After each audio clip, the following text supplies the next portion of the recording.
वालेकुम। एक नए वीलॉग के साथ तैयब बलोच आपकी खिदमत में हाजिर है।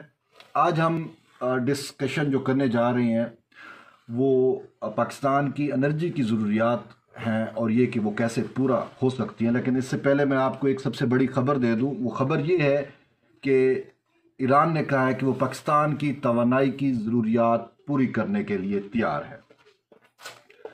तो ये कैसे ज़रूरियात पूरी करेगा, इससे पहले आपको ये भी बता दूं कि तकरीबन 6-7 नवंबर को मुशीर ख़जाना जो है वो ईरान के दौरे के ऊपर थे। तो वहाँ पे पाकिस्तान और ईरान ने जो बाहमी ट्रेड है उसको बार्टर सिस्टम में कन्वर्ट करने से मुतल्लिक एग्रीमेंट किया। और जो एग्रीमेंट हुआ उसके तहत ये है कि पाकिस्तान ईरान को चावल देगा और ईरान उसके बदले पाकिस्तान को जो मई गैस है वो प्रोवाइड करेगा। तो ये एक बहुत बड़ा जो है इसको एक अहम डेवलपमेंट के तौर पर इसको देखा जा रहा है। और वाकई ये अहम डेवलपमेंट भी है क्योंकि पहले हमारा जो बार्टर सिस्टम था तिजारत का वो चाइना के साथ था, और वो हमने देखा कि वो चाइना के साथ बार्टर सिस्टम तरक्की करते करते आज कितना ऊपर आ गया। तो बिल्कुल बेआने ही इसी तरीके से अब हमने ईरान के साथ भी बार्टर सिस्टम का जो है वो आगाज़ कर दिया है। बार्टर सिस्टम से फ़ायदे ज़्यादा होंगे क्योंकि वो जिन्स के बदले हम जिन्स यानी कि पाकिस्तान अपनी जिन्स देगा तो वो अपनी जिन्स देंगे, तो उसमें करेंसी का और बाकी जो मामलात हैं उसका अमल दखल ख़त्म हो जाता है। और उसकी मेन वजह यह भी है कि सेंक्शंस, चूँकि ईरान के ऊपर सेंक्शंस हैं बहुत ज़्यादा, तो सेंक्शन से भी एक बंदा बच जाता है। और दूसरा जो करेंसी में एक्सचेंज रेट और बाकी जो चीज़ें होती है उससे भी बड़ी हद तक बचत होती है। और ये जो बार्टर सिस्टम है ये सदियों से एक पुराना तिजारती सिस्टम है, यानी जिसके पास कोई चीज़ वाफिर होती थी, मिसाल के तौर पर गंदम वाफिर है, चना वाफिर है, चावल वाफिर है, तो वो दूसरे अपने पार्टनर को, दूसरे दोस्त को, हमसाये को देता था और हमसाये के पास जो चीज़ वाफिर होती थी वो उसे देता था और यूँ ज़रूरियात ज़िंदगी पूरा होती थी। तो ये एक बेहतरीन सिस्टम है। अब ईरान और पाकिस्तान ने बाकायदा बार्टर सिस्टम का आगाज़ कर दिया और बार्टर सिस्टम के तहत पाकिस्तान ईरान को चावल देगा, क्योंकि चावल एक बहुत जो ईरान है वो बहुत बड़ी मंडी है पाकिस्तान की ज़रिए अजनास से मुतल्लिक। फ्रूट्स से लेकर सब्जियां भी देख लें, और ख़ासकर चावल जो है वो बहुत ज़्यादा ईरान में जाता है पाकिस्तान से। तो अब ईरान जो है वो चावल लेगा पाकिस्तान का और उसके बदले पाकिस्तान को गैस देगा। जैसा कि हम देख रहे हैं कि ये बार्टर सिस्टम को नाफिज भी इसी वजह से किया गया कि पाकिस्तान को तवानाई की अशद ज़रूरत है। और ख़ासकर सर्दियों में हम देख रहे हैं किस तरीके से गैस की लोड शेडिंग जो है वो हो रही है, और फिर ऊपर से IMF की जो शराइत है चीज़ों को महंगा करने की, उसमें गैस और पेट्रोलियम मसनूआत भी शामिल हैं। तो इस सवाल से पाकिस्तानी बड़े इज़्तिराब में है कि वो किस तरीके से अपनी एनर्जी की ज़रूरियात पूरी करेंगे। आपने देखा कल कि किस तरीके से पेट्रोल पंप बंद हुए और आवाम का बहुत ज़्यादा रश था। बहुत सारे पेट्रोल पंप्स पे जो है वो आपको फ्यूल भी नहीं मिल रहा था। तो ये बहुत ज़्यादा मसाइल है, और अनफॉर्चुनेटली कहना ये पड़ेगा कि आज पाकिस्तान में ये मसाइल ना होते अगर हम वक्त के ऊपर अपना बेहतरीन फ़ैसले करते, और वो फ़ैसले भी हो चुके थे, सिर्फ उसको इम्प्लीमेंट करना था। अफसोस कि हम इम्प्लीमेंट नहीं कर सके। दरअसल उसमें बहुत सारे मुहरकात जो हैं वो कार फरमा हैं, ख़ासकर जब भी पाकिस्तान की अलाइनमेंट होती है रीजनल कंट्रीज़ के साथ और स्पेशली ईरान के साथ, तो सऊदी अरब जो है वो पाकिस्तान से को आंखें भी दिखाता है और फिर पाकिस्तान को कहता है जी मैं आपको नेट कैश देता हूँ। अब मिसाल के तौर पे आपने देखा कि किस तरीके से अभी जब ये वज़ीर तिजारत हो के आए मुशीर तिजारत ईरान से, तो सऊदी अरब ने फौरी तौर के ऊपर पाकिस्तान को कुछ पैसे भी दिए, और वो भी इस शर्त के ऊपर, इमदाद के तौर के ऊपर, कि आप इसको कैश नहीं करा सकते लेकिन बैंक में आप डिपॉजिट करा के करा सकते हो। तो इस टाइप की हमें सऊदी अरब हेल्प आउट करता है, लेकिन आज तक उसने हमारी एनर्जी की ज़रूरियात एज सच उस तरीके से फुलफ़िल नहीं की। वरना सऊदी अरब आपके सामने है कि वो फुलफ़िल कर सकते हैं। मान सकते हैं कि सऊदी अरब के पास तेल तो है, ठीक है, गैस नहीं है।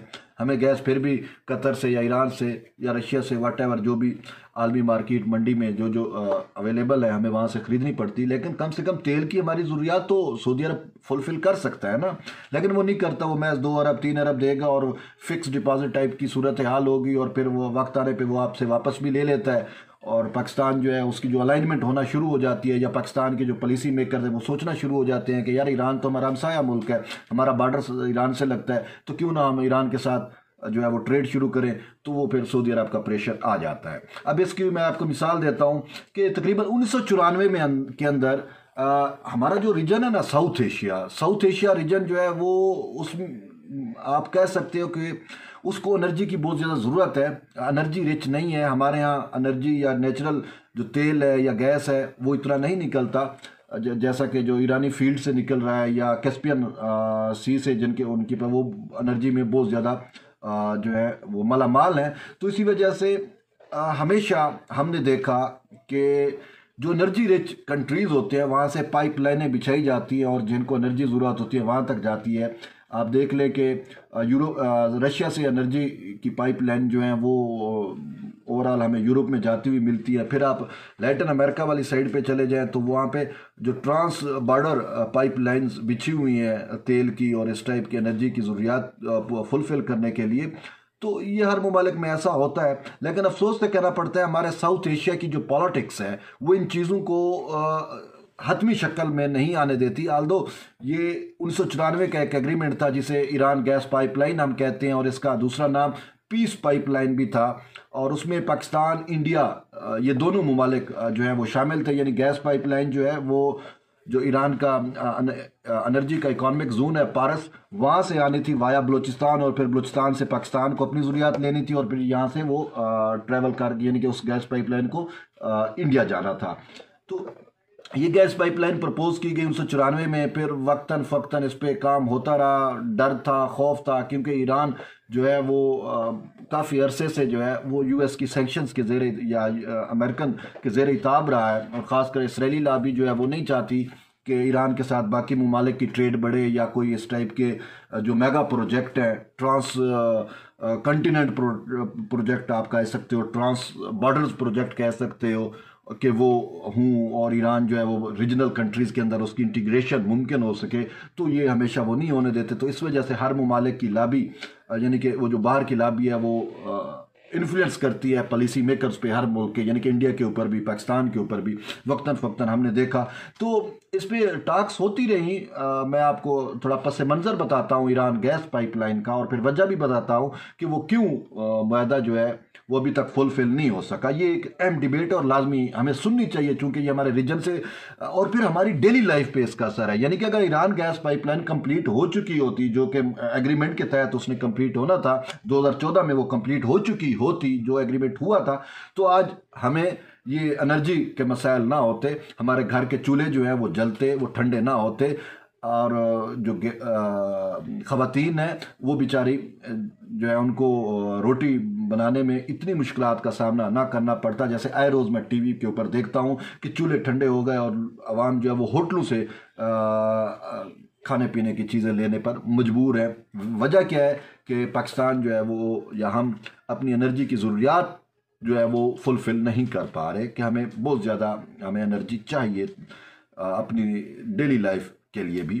तो अब मैं आपको बता रहा था कि 1994 में ये गैस पाइपलाइन का एक प्रोजेक्ट जो था ये इनिशिएट किया गया, और इस पर टॉक्स होती रही। फिर मतलब पाकिस्तान और इंडिया की जो राइवलरी है, जो आपस में एक रिवायती दुश्मनी है, वो भी आड़े आती रही है इस डेवलपमेंट के अंदर। कभी इंडिया भाग जाता, कभी इंडिया आ जाता। अब इंडिया को भी तो एनर्जी की ज़रूरत है और बहुत ज़्यादा ज़रूरत है, तो इंडिया की भी ख्वाहिश है कि मैं इससे जुड़ जाऊँ, लेकिन वट एवर बहुत सारे मसाइल होते हैं। एट दी एंड में 2008 में जो है इंडिया इसको छोड़ जाता है।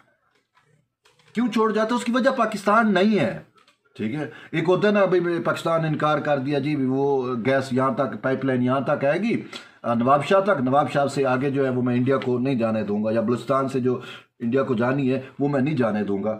पाकिस्तान ने तो ऐसा कुछ भी नहीं कहा, ठीक है। पाकिस्तान की तो ये मफाद में होता कि इंडिया को जाती और पाकिस्तान से जो उसकी गैस गुजरती उसको राहदारी देनी पड़ती। अब इंडिया जो है वो इस वजह से क्विट कर गया ईरान गैस पाइपलाइन में। यूएस, अमेरिका और इसराइली लॉबी की वजह से। इंडिया के अंदर बहुत ज़्यादा लॉबी जो है वो इसराइली लॉबी बहुत ज़्यादा एक्टिव है, वो नहीं चाहते कि ऐसा हो, तो इंडिया इस वजह से क्विट कर गया। अब पाकिस्तान के अंदर उस टाइम पाकिस्तान पीपल्स पार्टी की हुकूमत थी और सदर आसिफ अली जरदारी जो है उन्होंने जब ये मामला तय हो रहे थे, तो इंडिया जब क्विट कर गया तो सदर आसिफ अली जरदारी ने कहा कि नहीं, कुछ भी हो जाए पाकिस्तान उसने देखा ना कि हमें एनर्जी कितनी चाहिए, उन्होंने देखा कि आने वाले वक्त में हमारे लिए क्या मसाइल हो सकते हैं, तो इस वजह से उन मसाइल का अदराक करते हुए सदर आसिफ अली जरदारी ने उस वक्त इस गैस पाइपलाइन को जो है इस पे एग्रीमेंट किया और 2019 में गालबन जो है वो एग्रीमेंट हुआ। और आप देख भी सकते हैं कि आसिफ अली जरदारी साहब गए थे ईरान के विजिट के ऊपर और वो पारिस एनर्जी जो इकोनॉमिक जोन है वहाँ से इसका बाकायदा इफ्तिताह हुआ और संग बुनियाद रखा गया। ईरानी काउंटर पार्ट भी मौजूद थे, सदर आसिफ अली जरदारी भी मौजूद थे, तो ये मामलात हमारे तय हो गए।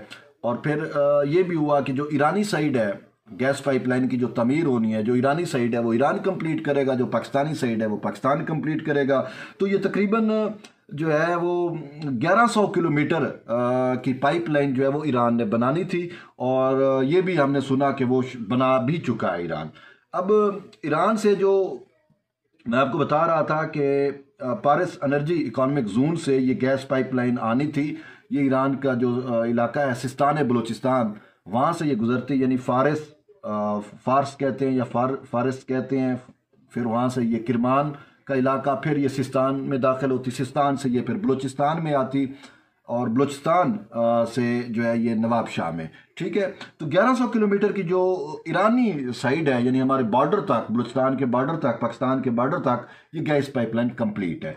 आगे तकरीबन 600 जो है वो तकरीबन 780 किलोमीटर का टुकड़ा बनता है जिसे पाकिस्तान ने तमीर करना है। ठीक है, अब पाकिस्तान ने इसको तमीर नहीं किया, वो ये था कि 665 किलोमीटर नियर अबाउट जो है वो थी बलूचिस्तान में, उसकी तमीर होनी थी और नवाब शाह तक 115 किलोमीटर सिंध का रीजन है, सिंध के इलाके में, तो ये कंप्लीट हो जाती और इसका जो टाइम था वो 2014 का टाइम था कि 2014 में इसने कंप्लीट होना है। अब हुआ क्या, आसिफ अली जरदारी या पाकिस्तान पीपल्स पार्टी की गवर्नमेंट ख़त्म हो गई ख़त्म, आपके सामने हुआ, इलेक्शन हुआ 2011 में हुए में इलेक्शन, जो भी आप देख लें कि मुझे एग्जैक्ट डेट याद नहीं है। बहरहाल पाकिस्तान पीपल्स पार्टी ने अपना वो 5 साल टेन्योर पूरा किया, उसके बाद इलेक्शन हुए और इलेक्शन के बाद पाकिस्तान मुस्लिम लीग नून बरसरे इक़्तिदार आई।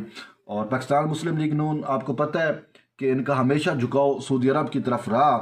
तो उस टाइम जब जरदारी साहब ने, मैं आपको बताऊं कि जब जरदारी साहब ने ये डील की उस टाइम बहुत ज़्यादा प्रेशर था अमेरिका का, इसराइल का, पूरी दुनिया का प्रेशर पाकिस्तान के ऊपर था। ईरान के ऊपर तो ऑलरेडी प्रेशर है, ईरान पे तो सैंक्शंस है ना, हम तो उसकी बात नहीं कर रहे।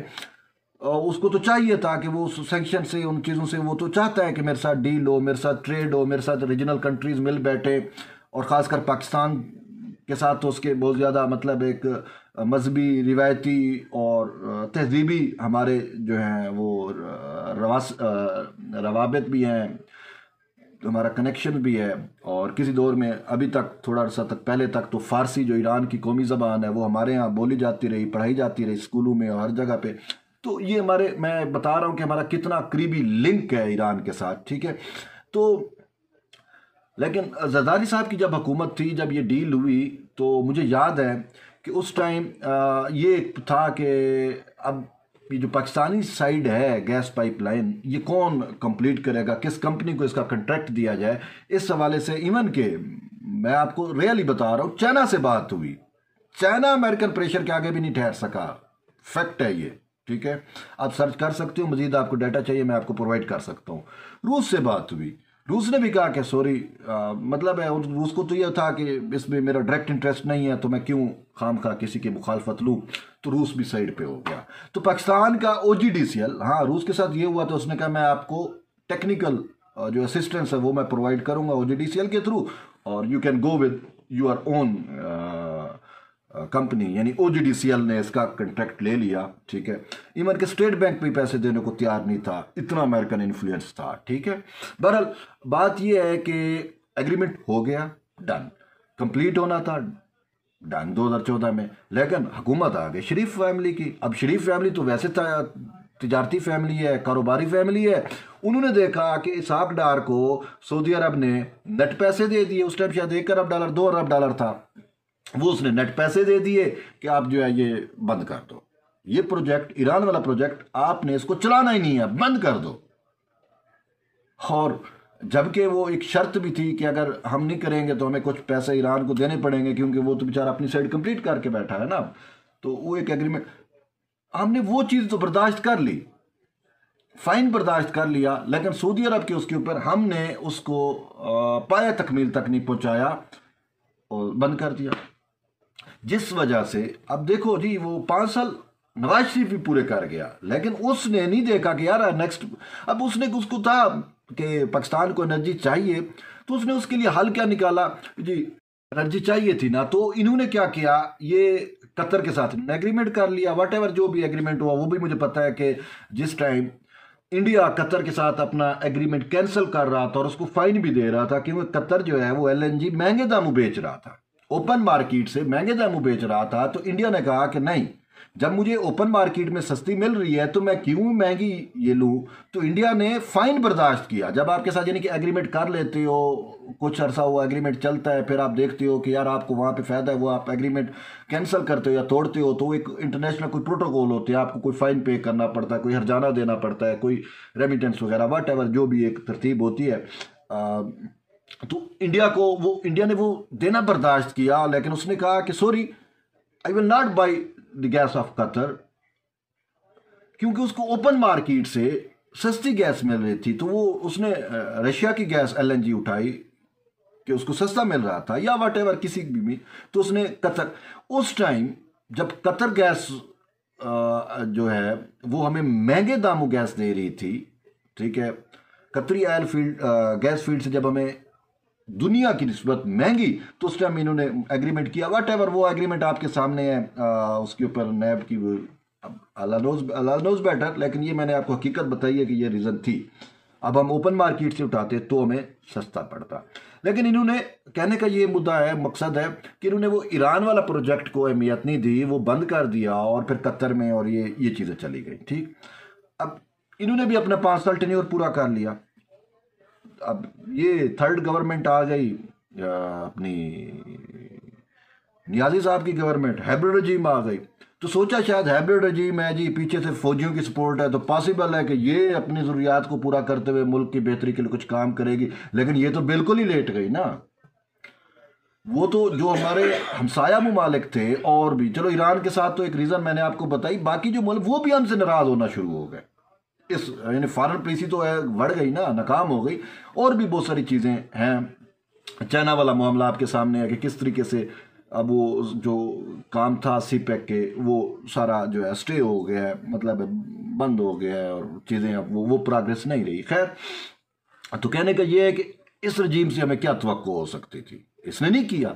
आज खुद वो हमाद अजहर साहब कहते हैं जी, अब 24 घंटों में हमें 3 दफ़ा यानी कि गैस देनी पड़ेगी, सुबह शाम दोपहर, और हम टाइमिंग इतना तक तो मतलब हमारे लिए मुश्किलात है ना। तो कौमें जो हैं वो अपने कौमी मफाद में फ़ैसला करती है, ना कि इसराइल के मफाद में, ना कि अमेरिका के मफाद में, और ना ही सऊदी अरब के मफाद में। लेकिन अफसोस हमारे यहाँ हमारी कौम के ऊपर जो मुसल्लत लोग हैं वो अपनी कौम को नहीं देखते, वो अपनी आवाम को नहीं देखते, वो आवाम को उल्टा वो दूसरों के कहने के ऊपर अपनी आवाम का इस्तेसाल भी करते हैं, अपनी आवाम को भूखा भी मारते हैं, अपनी आवाम को लूटते भी हैं। जैसे आप देख रहे हैं ना कि IMF के कहने के ऊपर आवाम की जेबों पे डाके डाले जा रहे हैं, किस तरीके से टैक्स, और वो आपके सामने है यार। 40 रुपये 50 रुपये वाली चीज़ आपको आज 150-200 रुपये में मिल रही है। ये कहाँ से हो रहा है, कैसे हो रहा है? चीज़ें की तो कीमतें नहीं बढ़ी ना।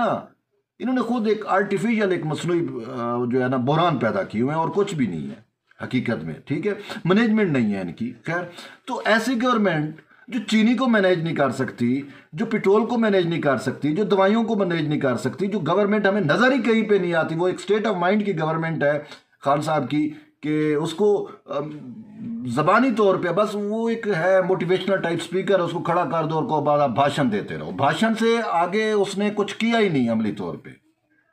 ठीक है, तो आप उससे क्या तवक्को कर सकते हो? उसी भाषण में खैर उसने ये तो एक्सेप्ट किया, पिछले दिनों चकवाल में एक खिताब कर रहे थे पब्लिक गैदरिंग से खान साहब, उस पे खान साहब ने ये तस्लीम किया कि जो सदर आसिफ अली जरदारी ने ईरान गैस पाइपलाइन का एग्रीमेंट किया था वो उसको ना फुलफिल करके हमने बहुत बड़ी गलती की। न सिर्फ हुकूमत ने गलती की बल्कि कौम के साथ गलती हुई।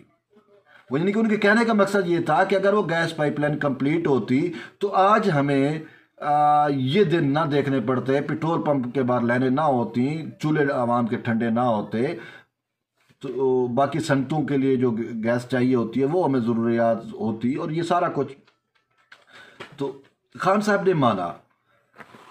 तो अब कहने का ये है कि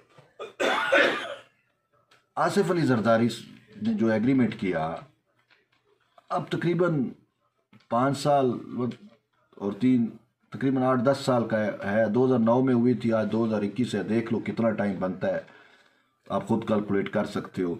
तो हमने कुछ भी नहीं किया। अभी मैं ये सुन रहा हूँ कि पॉसिबिलिटी है, साफ ज़ाहिर है कि यार आप कब तक लोगों के कहने पे रहोगे ना। वो सरेकी जाते ना कि जिले वेले बोलनी दे भी पेर सड़दन तो बालें को पेरे तले चले दिए, ठीक है। जब आपकी भूख, आपकी एनर्जी की जो किल्लत है वो इतनी बढ़ जाएगी तो मजबूरन शायद आपको करना पड़े, ठीक है। वो जब सर्वाइवल की चीज़ होती है तो फिर आप वो नौबत ही ना आने दें। बहरहाल अभी ये एक सुन रहे हैं कि पॉसिबिलिटी यही है कि ये जो एनर्जी गैस पाइपलाइन है या ईरान गैस पाइपलाइन है शायद 2024 तक कंप्लीट हो पाए। बहरहाल मुझे तो नहीं लगता, मुझे वही पॉसिबिलिटी लगती है कि हाँ, अगर जिन्होंने ये चीज़ डिज़ाइन की थी, जिन्होंने ये ड्राफ्ट की थी और जिन्होंने इसके ऊपर स्टैंप लगाई एग्रीमेंट करके, पाकिस्तान पीपल्स पार्टी, अगर उनकी गवर्नमेंट आती है तो फिर हमें एक उम्मीद है कि शायद ये जो 780 किलोमीटर का पैच है ये बलूचिस्तान बॉर्डर से लेकर नवाब शाह तक ईरान गैस पाइपलाइन का, शायद ये कंप्लीट हो पाए, ठीक है। ये पाकिस्तान पीपल्स पार्टी कर सकती है, वो प्रेशर सऊदी अरब का भी बर्दाश्त कर सकती है, उसके पास पोटेंशियल है और हमेशा उसने किया भी मुल्की मफाद में। अमेरिका को भी वो जो है साइड लाइन कर सकती है, और इसराइली लाबी तो वैसे ही उसके हमेशा से खिलाफ रही है, तो उनकी इस बात नहीं मानी, ठीक है।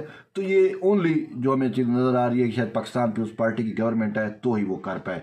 लेकिन ईरान जो है वो हमारा दोस्त मुल्क है, और जैसा मैंने आपको कहा, ईरान के जो सफ़ीर हैं पाकिस्तान के अंदर सैयद मोहम्मद अली हुसैनी, उन्होंने वाज़े तौर के ऊपर अपने ट्विटर पैगाम में भी कहा और ओवरऑल पब्लिक गैदरिंग में भी, कहीं पे सेमिनार है, वर्कशॉप है, वहाँ पे भी वो कहते हैं कि भाई we are ready to fulfil all the needs of Pakistan regarding energy, ठीक। वो रेडी है यार, अगर वो ना होते तो वो आपको चावल के बदले वो गैस दे रहे हैं यार, और वो क्या करें, ठीक है। आप एक दफ़ा उनके पास जाओ तो सही। जब भी हमारे यहाँ कुछ होने लगता है, हम अटेम्प्ट करते हैं कि जी ईरान के साथ हम अलाइनमेंट कर रहे हैं, ईरान के साथ हम ट्रेड को वुसअत देने जा रहे हैं, तो फ़ौरन कोई यहाँ पे जो सऊदी रजीम के बंदे बैठे हुए हैं, ठीक है ना, वो उठ खड़े होते हैं और कुछ ऐसा हो, या फिर कोई ऐसा कन्फ्लिक्ट करा देते हैं, कुछ ऐसे मसाइल करा देते हैं कि वो ईरान को हमसे जो है वो नाराज़ कर देते हैं, या हमारे दरमियान वो जो एक प्यार मोहब्बत की, वो ट्रेड की, वो तिजारत की, वो मईशत को बेहतर बनाने की, वो एनर्जी की सप्लाई की जो पींगे बढ़ रही होती हैं, वो फिर ख़त्म हो जाती हैं। अफसोस से कहना पड़ता है। बहरहाल कौमों को अपने मुल्क की मफाद में फ़ैसले करने होते हैं, अपने कौमी मफाद में फ़ैसले करने होते हैं, ना कि किसी और कौम को और किसी और मुल्क के मफाद को हमें अजीज़ जानना होता है। तो इसी वजह से जितने भी पॉलिसी मेकर्स हैं, चाहे वो इस गवर्नमेंट में बैठे हैं, चाहे वो किसी और इदारे में बैठे हैं, चाहे इमरान खान है या इसको लाने वाले हैं, उनको अब देखना है, उनको अब चाहिए, उनको सोचना चाहिए कि हमें अपनी जो मफाद है उनको पहले अहमियत देनी है, उसको ज़्यादा हमें अजीज़ जानना है, ठीक है। तो ये जो ईरान गैस पाइपलाइन वाला मंसूबा है, इसको फिलफोर अगर इस पे वर्क किया जाए तो यार ये 780 किलोमीटर कोई लंबी गैस, कोई इतना बड़ा, कोई हमने वो तीर नहीं मारने, कोई वो यार गैस पाइपलाइन है यार, बिछाने हैं, अब ऑलरेडी हमारे तेल की हमने चीज़ें बिछाई हैं, सारा सिस्टम मौजूद है, ठीक है। और नहीं तो वो जो एलएनजी की गैस पाइपलाइन आनी है कराची से यहाँ तक, लाहौर से, जो जिसको रशियन इंस्टॉल करना है, आप उनको भी कह सकते हो यार, वो आपको बिछा के दे सकते हैं, ठीक है। इवन कि मैंने आपको बताया कि हमारे ओजीडीसीएल के पास ये तमाम के सलाहियत मौजूद है कि वो ये गैस पाइपलाइन पाकिस्तान के अंदर कंप्लीट कर सकते हैं, और हमें इतना कुछ इस पर ज़्यादा फिनांस भी नहीं चाहिए, हम हम मैनेज कर सकते हैं अगर हमारी नीयतें ठीक हों, ठीक है। तो इसी वजह से हमें अपने मुल्क के लिए, अपनी आवाम की बेहतरी के लिए सोचना चाहिए, और हमें अपना कौमी मफाद सबसे ज़्यादा अजीज़ होना चाहिए, रखना चाहिए। बहरहाल कनेक्टेड रहिए तैयब बलोच के साथ। इंशाल्लाह एक नए वीलॉग के साथ फिर आपसे मुलाकात होगी, तब तक इजाज़त, अल्लाह हाफिज़।